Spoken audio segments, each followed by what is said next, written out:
First is we're going to create sa top plane. Then sketch. Make a corner rectangle from the origin with a length of 56 mm and a width of 112 mm. Then extrude that part to blind. Then 14 mm. Click enter. Then we're going to sketch at the top surface of that rectangle. Make a little line with a dimension of 4 mm. Then make another corner rectangle with a length of 8 mm naman. Then we're going to extrude that part again to 14 mm. Sketch on the front surface. We're going to natin ng konti yung perspective. Then we're going to make a line, a vertical line with yung haba niya is 78 mm. Then we're going to make a circle at the end of that line with a diameter of 56 mm. Then we're going to make a line up to the end of our extruded rectangle kanina. Yan, 56, 56, both. Hanggang end, dapat mag-equal siya. And dapat sagad siya dun sa surface. If hindi, mali yung dimension mo. Then we're going to connect that to our circle. Make sure na may relationship sila na tangent. Yan. Then trim natin yung mga nasa gitna, yung mga necessary parts. We're going to extrude now that part mid-plane. Ayan. 16 mm. Then click enter na. We're going to sketch again on the front. Make a circle up to that center. Then extrude that part to 5 mm blind. Again, yung sa likod naman, make a circle again. There, we're going to extrude that part ulit to 5 mm.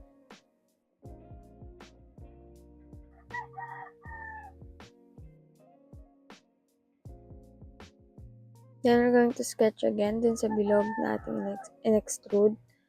Ayan. From the midpoint, make a circle again, a small circle with a diameter of 25 mm. Then we're going to extrude cut, bubutasan natin siya through, so ito through all natin. Then, punta na tayo sa, ayan, dyan sa plane na yan. We're going to sketch yung sa baba. Then, may length siya na 56 mm. Then, from yan sa baba, meron ulit siyang haba na 32 mm. Ang gagawin natin dito is yung nasa gitna ng ating base. Yan. Going to make a line.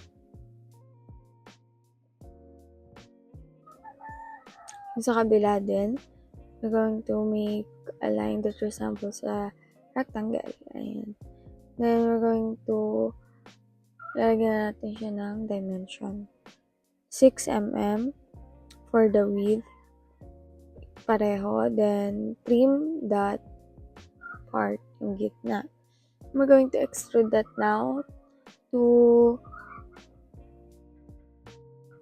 36 mm.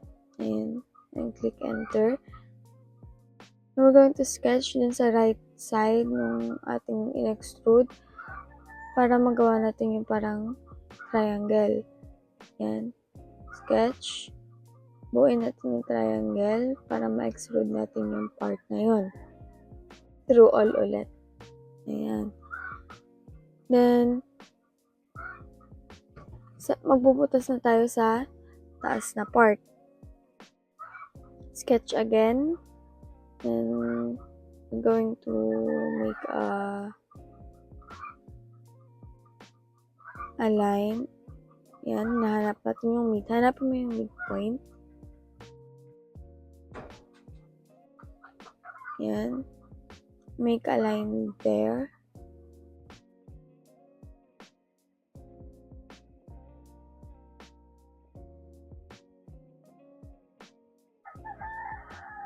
With a length of 38 mm. Then, this length naman yan is 44 mm pareho.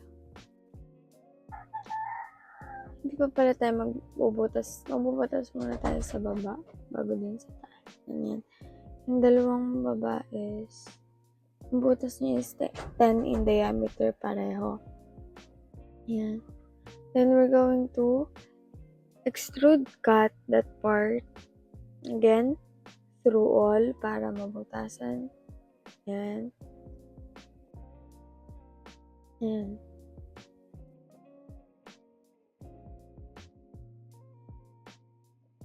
Yan, pumunta na tayo sa top plane. Yan na, bubutasan na natin yung taas. Again, sketch.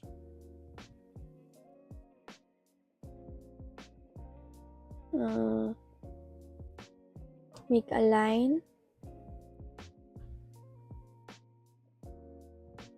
Make a line, then ang haba niya is 13 mm. Then make a circle na. Yung maliit lang, then with a diameter of siya na 8 mm. Ayan. And we're going to extrude cut that, not through all, only up to next, para hindi mabutas hanggang baba ng ating base. Ayan, you know. Hanggang dun lang siya pag up to next. Then we're going to fillet na 3 mm radius. Make sure na 3 mm yung ating size ng fillet. And yan, click all the parts that needed the fillet. Ayan, yung mga edges. Make sure na wala tayong makakaligtaan.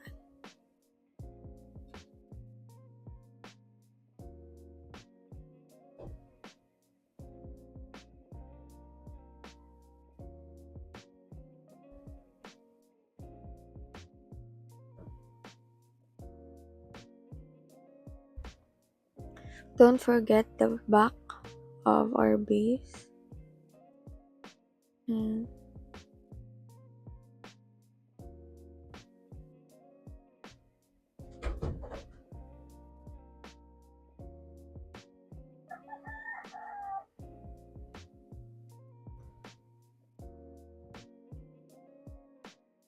Ayan. Then now we're going to make a dimension again sa ilalim ng ating base. Going to create a line from both ends. Meron siyang haba na 22 mm pareho at both sides. Then we're going to make a corner rectangle. Ayan. End to end siya nung ginawa nating line. Then we're going to extrude cut that part blind. Yeah, papalitan natin siya ng blind and 3 mm only. Ayan, ganyan dapat ang magiging itsura niya. And then I'm going to edit the fillet part kasi I'm going to add a fillet part. Hindi ko na ma-edit yung fillet since hindi nakasama din yung ginawa natin. Kaya I-recommend na gawin muna lahat yung needed parts before doing fillets. Ayan. So, we're going to fillet yung ilalim niya, then yan na. Now, to start the pulley arm, click to the front plane again, then make a circle at the origin with 2 circles at the origin, and with the first circle should have a radius of a diameter of 52 mm. The other circle has a diameter of 56 mm. Then connect the top center of those two circle, pati yung baba. Yan ulit. Then, yung baba rin. Connect those. Then, trim the half part of the second circle, yung mas malaking circle. Then, we shape this follow this sketch to shape yung tabi nun. Then, yan. Click A for arc. Then, A again for the arc.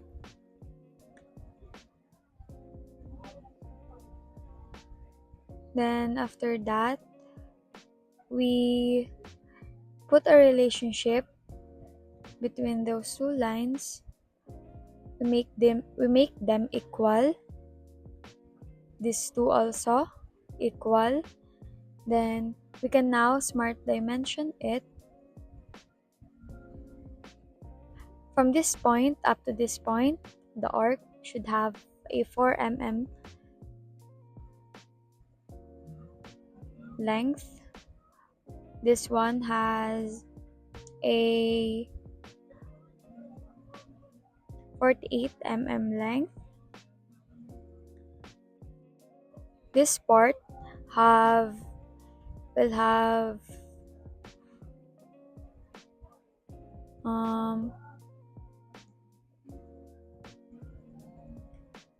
medyo naglag. So this part will have 12 mm length. See that nag-adjust din yung sa baba since they have an equal relationship. So the other one is 26 mm. After that, I'll put another circle at the center line with a 25 mm diameter. A center line upon that point to the end line, and I make a line up in between of the center line. So yung layo nila is 2 mm, both lines from the center line, 2 mm up to center line. Then I'll trim those unnecessary part, shape or pulley arm. Then I can now extrude this part by 6 mm. Then 6 mm yan. Then for the check the direction 2, then also 32 mm. Both are in blind. Then the center part, blind it, reverse that part. It is blind in reverse. Extrude it at 14 mm. Then yung unang circle, extrude it to 6 mm naman. For direction 2 is 20 mm, yung kabilang side. Don't forget that. Then, on the first circle, I'll sketch a circle with a diameter of 25 mm. Then, I'll extrude cut that part through all. Bubutasan ko siya. Yan. Then, I'll sketch on this part of our pulley.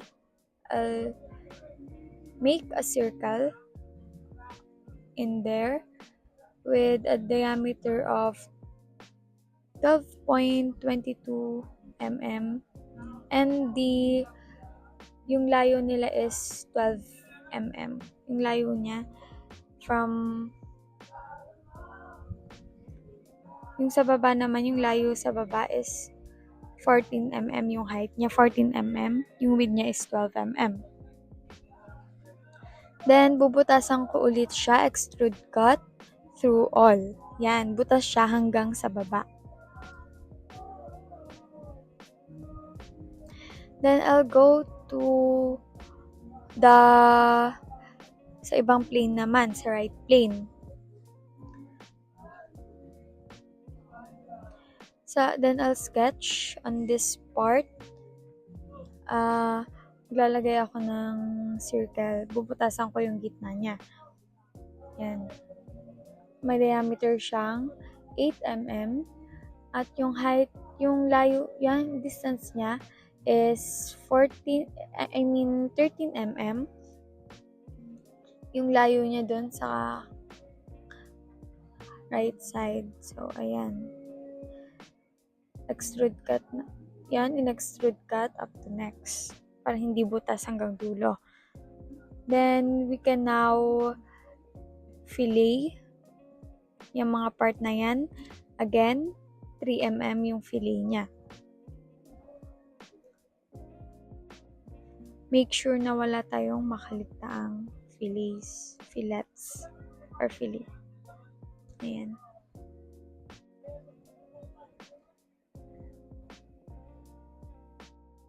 If you make sure na okay na, click enter or check. For our third component, a pulley, we're going to start at the top plane. Again, make a corner rectangle. May length siya na 24 mm and the width of 31 mm. Ayan, ganyan dapat siya from the origin.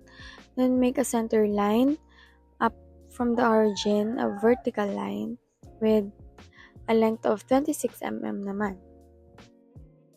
Then, yung taas ng line na yan, we're going to make it for construction.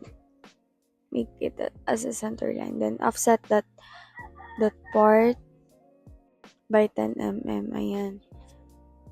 Then, I'm going to trim this part, unnecessary part sa loob. Then, that part, I also make that for construction line. Yung layo dapat nila is 10 mm.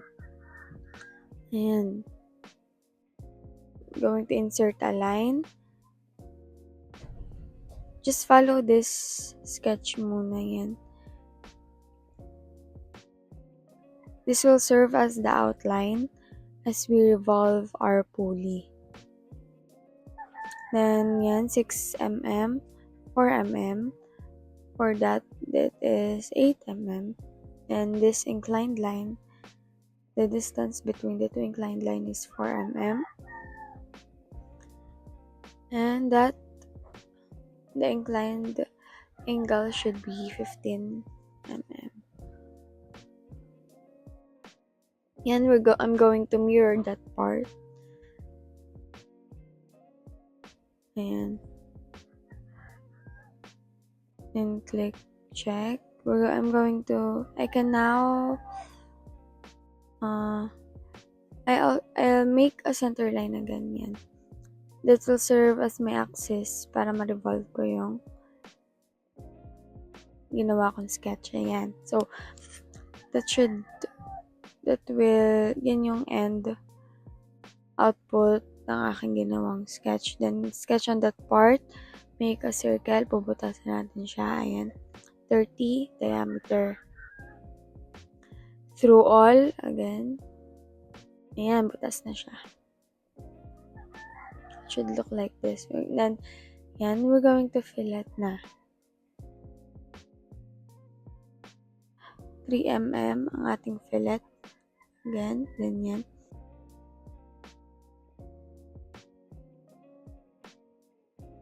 Create at the front plane. And make a circle from the origin with a diameter of 44 mm. Then we're going to extrude that part to 16 mm blind. Sketch on this part. Make a circle again. Smaller circle with a diameter of 25 mm naman. Then we're going to extrude cut that part through all. Yan, para mabutasan natin. Then, punta tayo sa top plane. Yan. Sketch tayo sa top plane. Make a circle, yan sa gitna, with a diameter of 8 mm. Yung layo niya from the edge is 8 mm rin. Yan, extrude cut that part up to next para hindi butas hanggang baba. Ayan. Then, we're going to chamfer that part instead of fillet. Only 1 mm in radius. Ayan. This part. Those parts. Ayan. Dito naman tayo sa arm shaft. First, punta tayo sa front plane. Make a circle. May diameter na 25 mm. Ayan.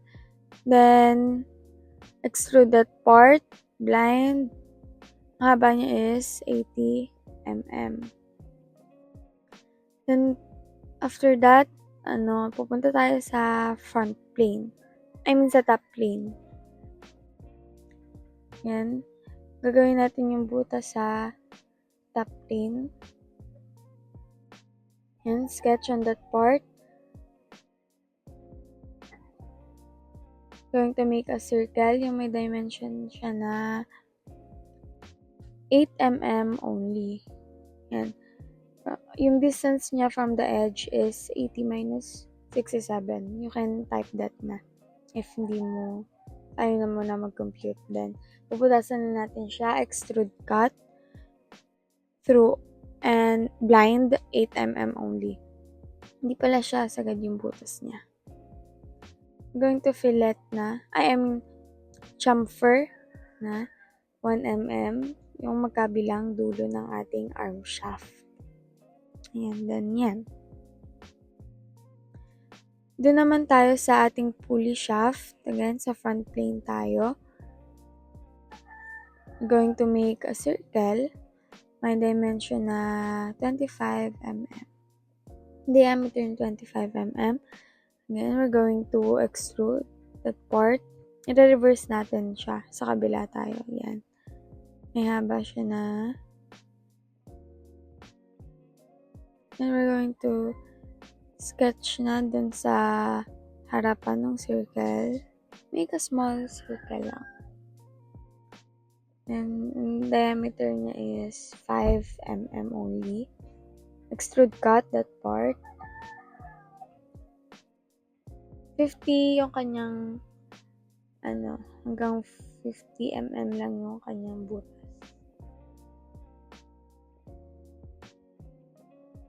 Yan.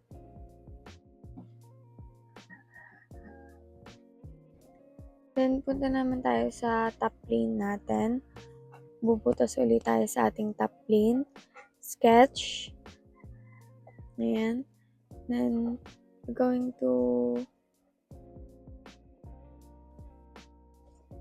make a circle. Yan. Magkabilang dulo. Hanapin natin yung midpoint ng edge. Then, we can make a circle na may diameter na 8 mm. Both. Then, yung layo nila is 13 mm. Na, yung in between, na distance nila is 54 mm. Yan. Then, we're going to extrude cut on those two circles to 6 mm only. Blind. Make sure it is in blind. Then, punta na tayo sa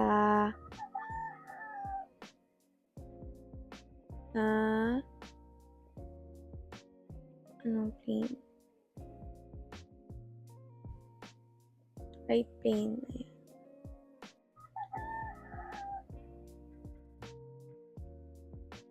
Sketch on that part. Then, and make a circle. Isang circle lang. May diameter na 5 mm siya. Yung distance niya from that edge is 40 mm. Extrude cut. Blind 14 to 14 mm. Ayan. Chamfer natin yung magkabilang edge ulit ng ating pulley shaft. Ayan. Let's move on to our 7th component called bushing or bushing. Yan, sa front plane, make a circle. Another circle sa gitna, a smaller circle. Yung outer circle, may diameter siya na 30 mm. And then yung isa is 25 mm. And we're going to extrude that part. Ayan, dapat ganyan. Reverse, we're going to reverse the extrusion. Yung size, yung thickness niya is 31 mm only. Ayan. Ayan, dapat nasa right siya. Ayan. Then, dito na tayo sa ating hex bolt, yung parang screw. Ayan. Make that shape. Then, yung length niya is 20 mm. Extrude that part to 8 mm. Blind. Make sure. Then, mag-sketch tayo dito sa front surface niya na circle. May diameter siyang 12 mm. Then, we're going to extrude that circle naman to 70 mm. Yun yung haba na ating hex bolt. Yan. Magta-thread na tayo. Para magkaroon, make sure it is in metric die kasi sa labas. Then, M12 by 1.75. Yun yung kanyang size. Then, yan. Sa edge, click the edge for the blue part. Then, the pink part yung end edge yan. Naman tayo sa ating square nut. To start that, sketch tayo sa front plane. Make a center rectangle. And from the origin tayo lagi. Yung length niya is 20 mm. Yung width niya is 20 mm. It's 20 by 20 mm. Extrude that part to 8 mm blind. We're going to sketch on this surface. Make a circle. Ayan. Kailangan meron silang relationship na tangent. Yung edge ng circle at yung edge ng in-extrude natin. Then we're going to extrude that through all. Check natin yung flip side out para yung tabi lang yung matapyas, maganon. Then, make a circle dyan, maliit na circle. 12 mm in diameter. We're going to extrude cut that through all. Mabubutasan natin. Then, lalagyan natin ng thread yung loob. Yan, metric top. Metric top dapat sa loob.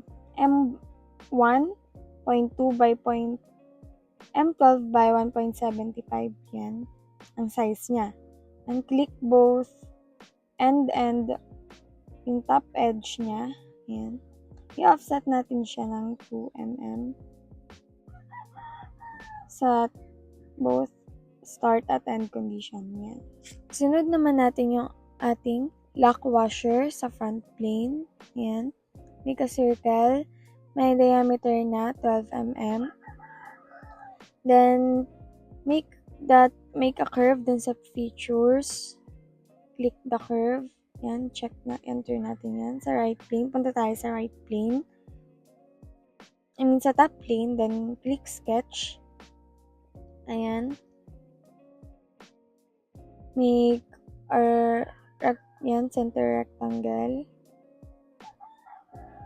Yung width niya is 4.5 mm. Yung height niya is 2.5 mm. Ayan. Add relationship. Search natin yung add relationship. Ayan. Click. Ayan. Click those. Ayan. Then, check. Ayan. May relationship na sila. Ganyan. That point up to that edge. Ayan.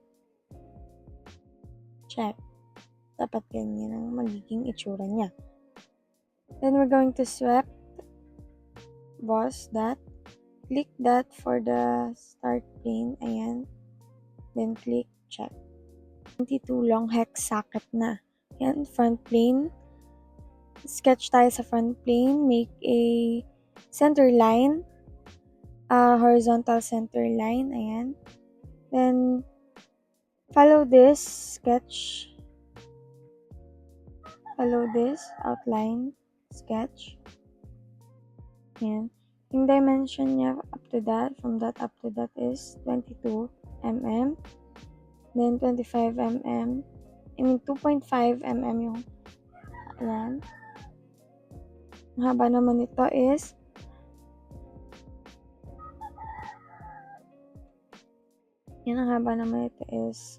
3 mm, then this part is 4 mm. Yan. We can now revolve it. Yan, ganyan magiging kinalabasan niya. Yan, click check. Yan, then we're going to sketch sa ilalim ng hexagon. Ayan. Then yung dimension niya is, yung haba niya is 5 mm.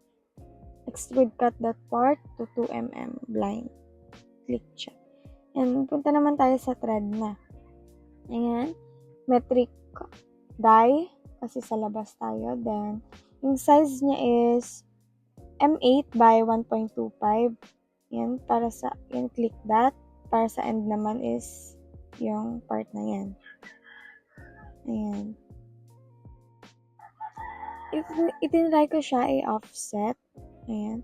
Pero, once I click check on the offset, magkakaroon din ng thread yung taas na part. Ayun, no?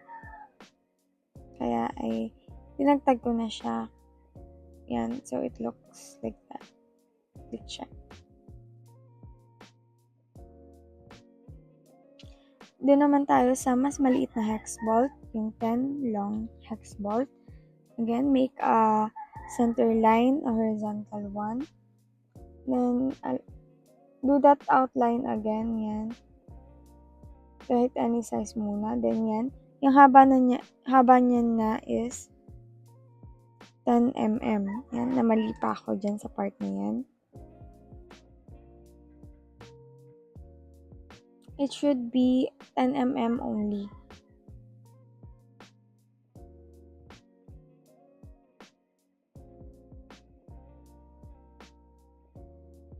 Yan. Then, 2.5 yung length sa isang dulo. Then, 4 mm dito sa kabilang dulo. Then, yan, yung inclined line is 3 mm yung haba niya. Okay na siya. Yan. Then, we can now revolve. Ayan. Again, mag-i-sketch tayo din sa ilalim. Make a hexagon. Then, yung length niya is 5 mm ulit. Ayan. Extrude cut that part to 2 mm blind. Magta-thread na tayo. Again, metric die. M8 by 1.25. Yan, click natin yung start at end na edge. Hindi na ulit tayo mag-offset.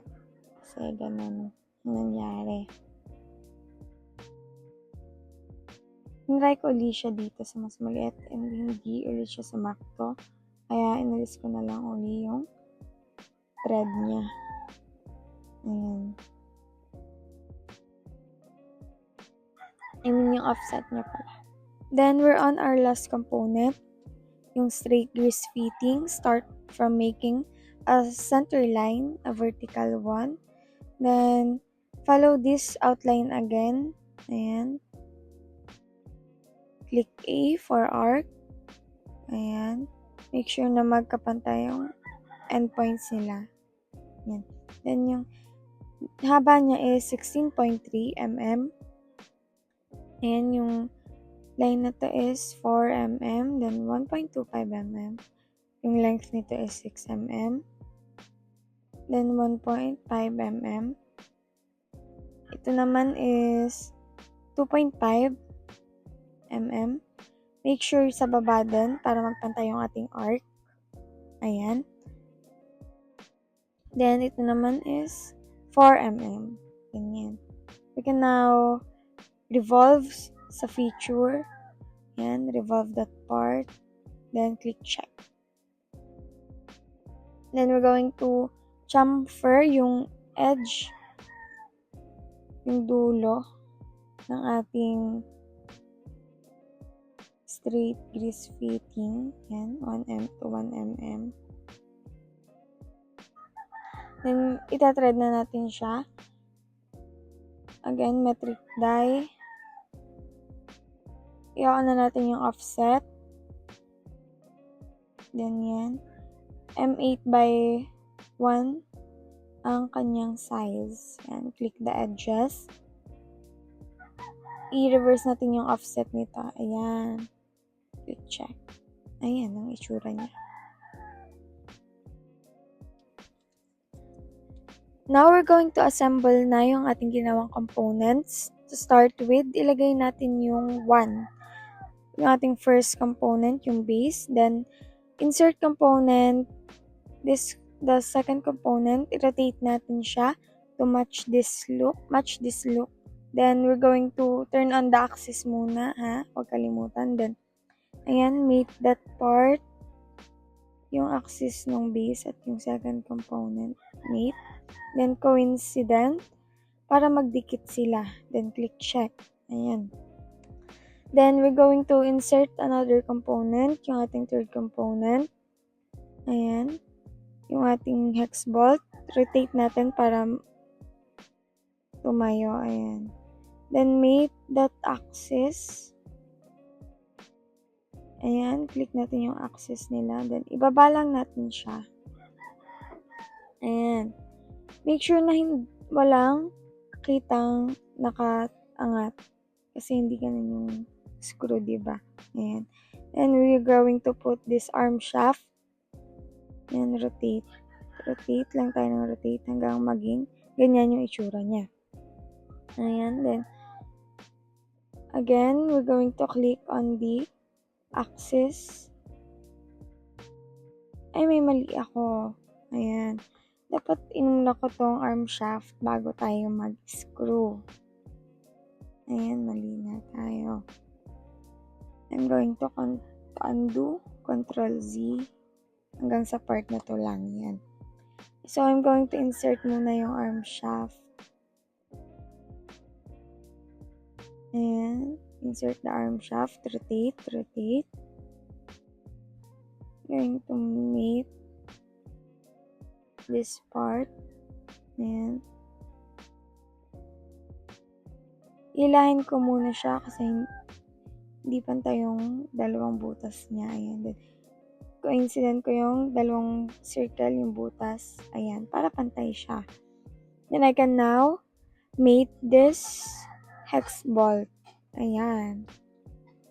Ibababa ko lamang siya. Again, make sure walang nakaangat.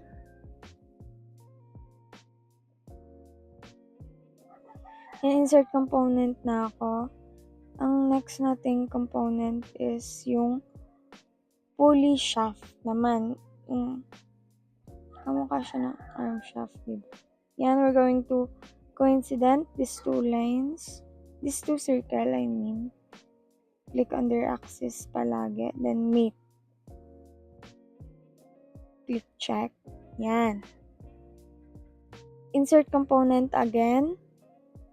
We can now put another hex bolt. Yung 22 long hex bolt.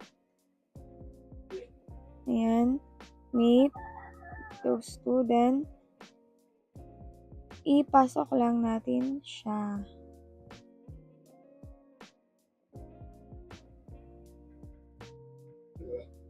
Insert component. Doon naman tayo sa ating and mate that part sa ating pulley shaft. And then coincident natin yung magkabilang edge surface nila. Yan para magdikit. Then doon na tayo sa ating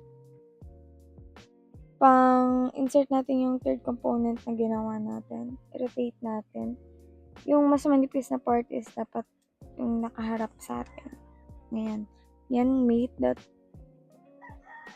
Then, coincident. Ilalapat natin yung end surface nila. Then, insert naman yung fourth component. Ayan. Mate that sa ating iko-coincident muna pala natin para magsakto yung butas. Then, we mate them. Then, click check. Ayan. We can now put another, yung last natin ginawa, which is the straight grease fitting.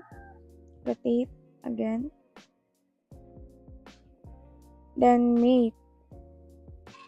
Notice na nasa loob siya, hindi ko siya makita, di ba?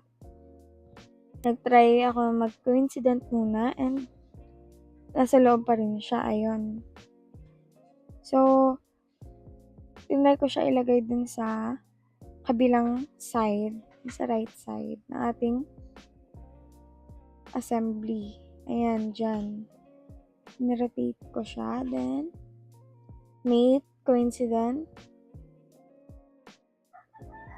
then click check, then mate again, and coincident those surfaces. Ayan. Lumapat na siya and kita na siya. Then naman tayo sa ating screw na mahaba. Ayan. Mate natin siya, click check, then coincident natin yung bottom part niyan. Ayan. Para lumapat ulit. Then, we're going to add yung 10 long na hex bolt. Ayan. I almost forgot that. Coincident up to that axis. Click check. Then, pasok lang natin siya ulit. Ayan. Wala ulit dapat nakaangat. Kaya nilulubog ko siya ng konti. Then, we're going to proceed na to insert our washer, yung lock washer natin. Rotate that, yan. Then, mate up to the axis ng screw. Yan, then, itaas lang natin siya ng konti.